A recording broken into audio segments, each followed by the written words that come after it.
Good morning, ladies and gentlemen. This is Alan with another broadcast of the Morlog Morning Digest. And as always, I ask that you guys please like, subscribe, hit the bell for notifications, but most importantly, share the content.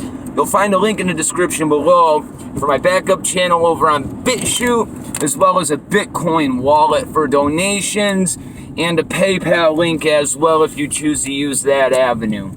Now, I want to make one thing very clear. The topic that we're talking about today is convoluted. We all know about the plight of Kim Jong-un, or at least the rumored plight. Now, according to Japan, he's in a vegetative state after having shunt surgery done on his heart. Now, according to reports coming out of the Sun, this was botched by a foreign doctor who was under so much pressure from the North Korean regime that his hands were literally shaking like a leaf. Take it with a grain of salt. Very few people know this, but the CIA has a major base of operations in Pyongyang. Okay. Now, shortly after Donald Trump became president and went after the CIA and started replacing the leadership at the CIA, Kim Jong-un's hermit attitude completely changed. He went out, started making public appearances more on the world stage, started opening up his country to foreign media, etc., etc. Now, what you have to realize is, inside of every organization on that stage, that power level inside of the world has white hats and black hats struggling for power inside of it. And you can clearly see which is in charge by the actions that that organization takes. Now, there is no coincidence that once Trump restructured the CIA, Kim Jong-un all of a sudden came out of hiding. I want to make one thing very clear here. I am not denying the fact that China has a lot of pull in North Korea, because they do, okay? But what I'm saying is they were working with the black hats inside of our own CIA prior to Donald Trump becoming president. Now, even fewer people know this. Barack Obama had a direct line to Kim Jong-un. And according to sources, he tried to make a call shortly after Donald Trump was elected president to talk to Kim. However, Kim's phone number was changed and Obama wasn't given previous knowledge of this happening. What does that indicate? That indicates that Barack Obama's side of the power structure was cut off from access to the leader.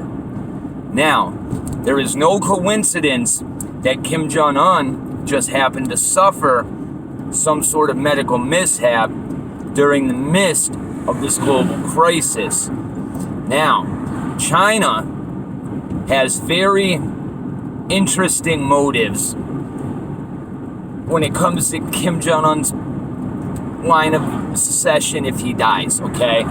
Now, what I think China is doing here is setting up a buffer zone between China and South Korea, okay?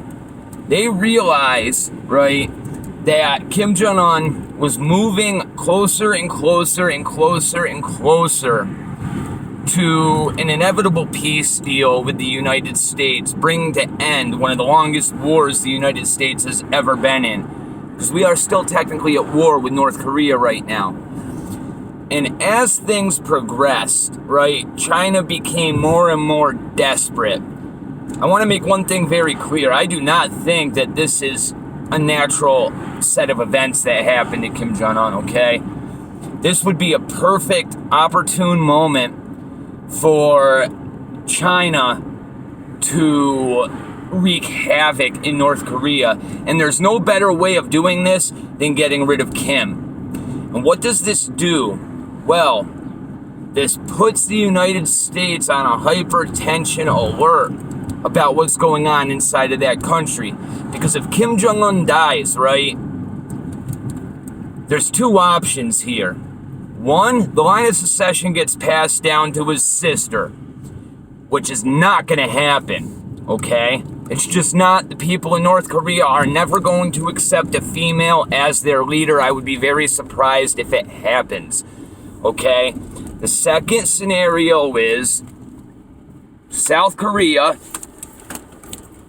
does what they can to merge North Korea and South Korea, reunifying the two countries. I think the odds of that happening are slim to none, okay, without something catastrophic happening, which is exactly what I think China's playing for. Now, there's the third scenario, and I know I said that there was only two, but there's a bunch, okay? There's a third scenario, and that is China comes in, right, and fills that power vacuum by annexing North Korea. And this is ultimately what I think China wants to happen with this whole scenario. Because short of the United States mobilizing our entire military, along with South Korea, and invading North Korea, China is not going to allow that country to become a vassal state of South Korea. They are not going to allow North Korea to become an independent country under new leadership. They aren't going to allow it to happen. The reason is because the United States would then, right, have the ability to put troops directly on the Chinese border, right? And that's something the Chinese do not want at all. They don't want it. You have to realize right now that China is hurting worse than the United States economically, and we're facing stuff worse than the Great Depression here right now. And there's a video to come on that later. Okay? China cannot afford to allow the United States to have a territory that borders China available for troops to be put on. They can't afford it. Now, China would more than likely move in, right? Start economically supporting the country, and more than likely either insert a puppet government like they have now with new leadership. But the problem being is the North Korean people, right, aren't going to take some random general, aren't going to take some random person as their leader. You have to realize the ill family, right, is looked at as gods, okay? That's the way that the propaganda's built them up. So some random person who's not related coming in and seizing power isn't going to be seen as an authority figure. It just won't happen. And his sister isn't a viable option because she's female. And the way that that country's run, there's no way the programming the people have received will allow them to accept the fact that his sister was going to become supreme leader. So, what I see happening here if Kim Jong-un dies is, the moment, the absolute moment that it is announced, China is going to start moving troops across the border. Either that, or they're going to be giving North Korea immense economic support. Immense. And you're going to see South Korea trying to do the same exact thing. All right? And this puts the United States in a very precarious situation. Because what you do not realize is this is exactly what China wants. Okay? They want North Korea to fall to shambles. Because the only place in the entire world right now where it's possible to take the United States to war at the drop of a hat is North Korea. This right here is a bigger play to gain economic security and military security for their country. All right? China's major goal here is to draw the United States in to an economic war that we can't afford to fight right now, and we're already fighting it on more than one front. You throw North Korea falling into the situation, our economy can't handle supporting them and South Korea if something breaks out. Just ain't gonna happen. Not short of us sending troops over there and launching a war, right? And we're right on the brink of it. We have a pandemic going on, and there's no coincidence that this happened shortly thereafter. This is all a giant play to bring the world to military action. 100%. There's no way around it. And the simple fact of the matter is the United States can't sit back and just wash our hands of this.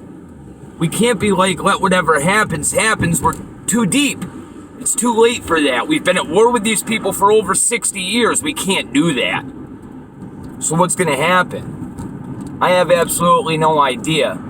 All I can tell you is, don't believe a goddamn word you're hearing about this, because there is a lot more shit going on behind the scenes than a lot of people think is happening right now.